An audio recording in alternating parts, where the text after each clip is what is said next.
Hello guys and gals, it's I think it's Saturday the 31st of July 2021 and I don't know when this video is going to be going up because last night a drink in the form of apple juice got spilled all over my laptop. Yeah, a Hewlett-Packard Elite. It was second hand when I got it. It was 550 quid then, so the Lord only knows how much it will be to replace it, but there's no warranty with it anymore, so anyway, c'est la vie. Hopefully I'll be able to get some videos up this next week, but we'll see how we get on. I'm going to be clearing out the onion bed, because as you'll see in a minute, they are ready. And it's a bit of a mixed bag, but there's some whoppers and there's some tiddlers. Let's take a look. Yeah, so we've got some big ones, and some tiddly ones, but they're all coming out because this damp weather, these wet conditions that they've been experiencing over the last couple of days isn't going to be doing them any favours, and we'll start to get softness and rot off. So they're going to be taken out and they're going to be hung to dry.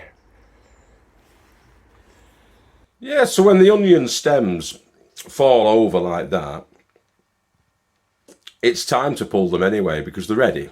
They're not going to grow anymore. They are ready, and the stems get sort of weak and soft around the base of the stem when it meets the onion, and they fall over, flop over like that. That's the complete onion. Pull them up.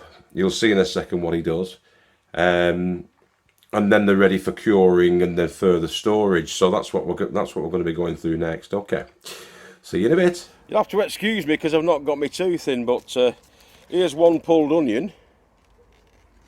Exhibit A, a brush and a bucket for the waste. So what we do is we get our onion. We need to cure them, you see, and dry them off. So we get our onion, we peel off the manky leaf and put it into our waste bucket. Get rid of the roots. Now I grab the roots and twist them like that. Peel off the skin, the brown skin, not a lot of it, but just the ones that are just the brown leaf really. Get it clean, get it nice, get it down to the clean.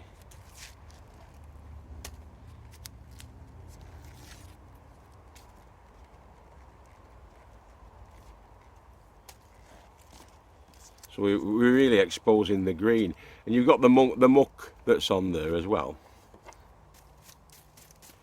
You are as well to lift them if it's getting to be damp conditions, because that's the start. That is the start of potential rot.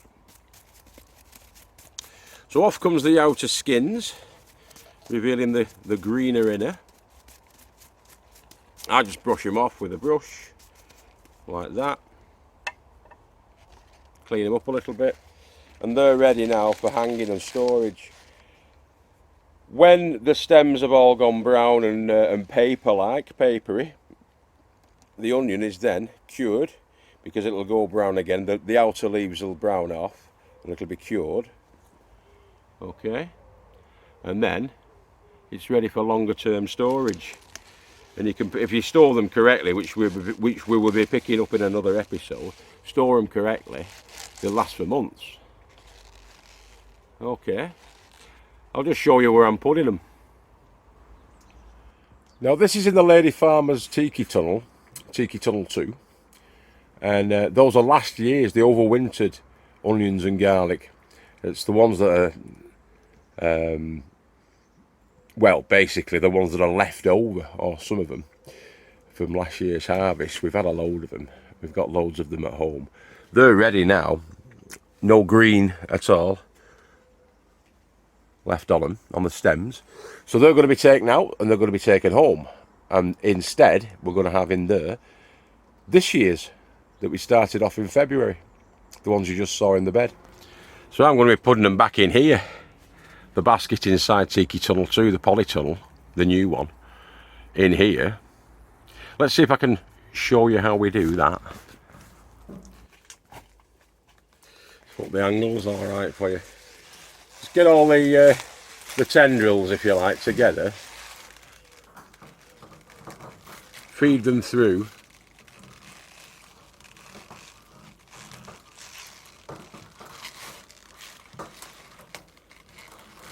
Oh, there's a tendril that's trying to escape. Feed them through the grid. The mesh grid.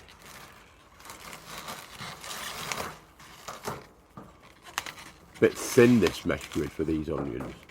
Ideal for garlic, but not so good. Ideal for the onions. When they spread the wings like this, could do with a bigger grid. I have got a bigger grid in the other tunnel, but for illustration purposes, this will do. I'll pull them down into there. And just let them hang then.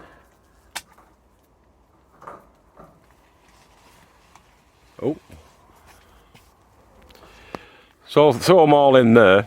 Let them hang, let the stems go papery. And the onion brown off again, and then it's ready, it's cured, you can store it. Okay. And if you don't have a grid like that to hang, I mean we've hung those ones on there. That's the end product that you can see over there. Yeah, they're all dried off and everything, and cured, ready for going home. Them actually. There's some beans that need to go out, overdue. But you can do that, hang them like that, and just let them cure. Let them. They'll have to be left there for probably about 3 or 4 weeks.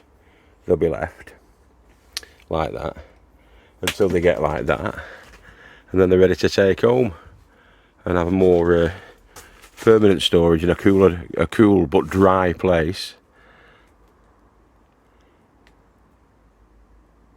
People sort of plait them together and things like that, but we're going to string them together as best we can, hang them up underneath the stairs, cool dry place, out the way, which is a programme for another show. But yeah, just hang them. Try not to get them too close together because they can start to rot off. I will be spreading these about actually. I'll put some more on the top there and have them so as they're not touching each other. The good thing about these grids is that you can do that. Well, it's they might not look it, but it's definitely feeding time for the tomatoes and for the cukes. So we're going to be using the comfrey feed that you can see there. I'm going to be putting a measured amount, about 100 mils, into each one of the feeding stations, feeding and watering stations, and then topping it up to the top with water, with rainwater. So I'm going to crack on with that. Alright, so we've got the rainwater in there.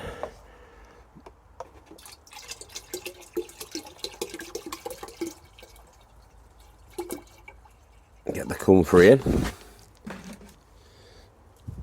So yeah, it's about 1 litre of the comfrey feed, to 10 litres of the rainwater. And all we do is we go around and fill them up.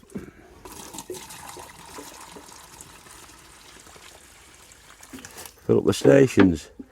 That more or less immediately then goes into the ground.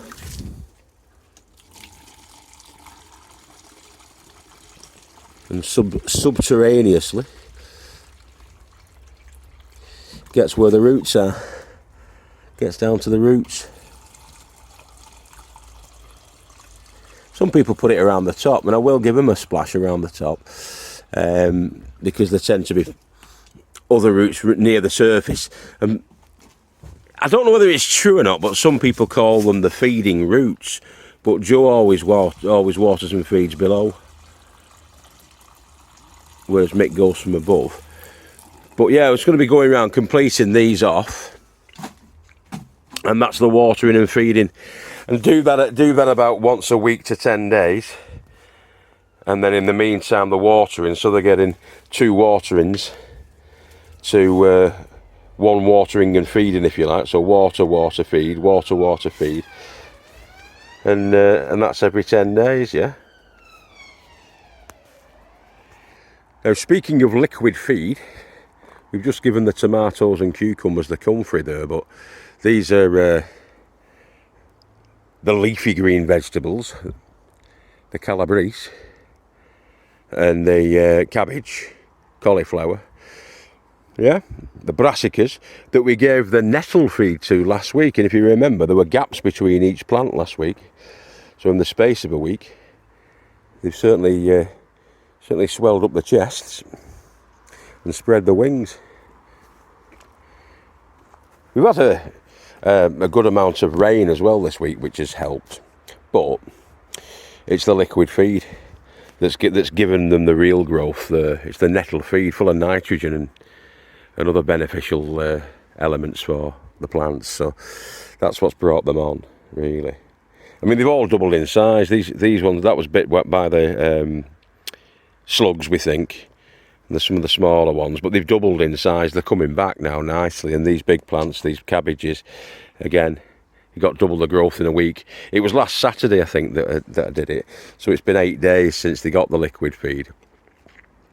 I'm going to be giving them the liquid feed every couple of weeks now until we harvest them. And on the cabbages, it's probably going to be about 6 weeks before the cabbages are harvested. So they probably get another 2, maybe 3 feeds of the nettle in that period of time. If it gets dry conditions, obviously we'll be watering, but at the moment we don't need to water because we're getting a decent amount of rain coming down. But yeah, they're looking all right, aren't they? Here's one of our pea corrals with the 3 buckets in, the central climber up the middle, and the cage that's around it, the corral cage that's around it. So we're going to get some peas for the lady farmer. I'm going to harvest some of these. There's plenty on, plenty of ripe fat pods, so we'll get some of them for the little ones and the lady. It's about the size of the pods, about 3.5, 4 inches, packed with peas then. So there's some that should tide the girl over and the 2 lads. We do need another cucumber, actually. See if we've got a couple coming on the late plantings of the cucumbers. We have got a couple that are coming through, so hopefully they'll be all right. But we've got a couple on the existing plants.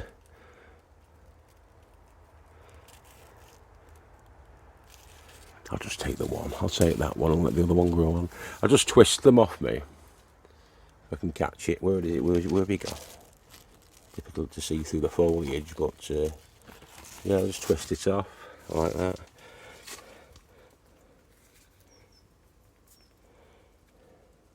It's about a 12-incher. I took the big one off from here the other day as well, and its mate's coming on now. Mate's getting bigger, and there's another one down there that's coming through. So yeah, about every 2 days we'll take 2 or 3 cucumbers home with us. So we're being kept in cucumbers.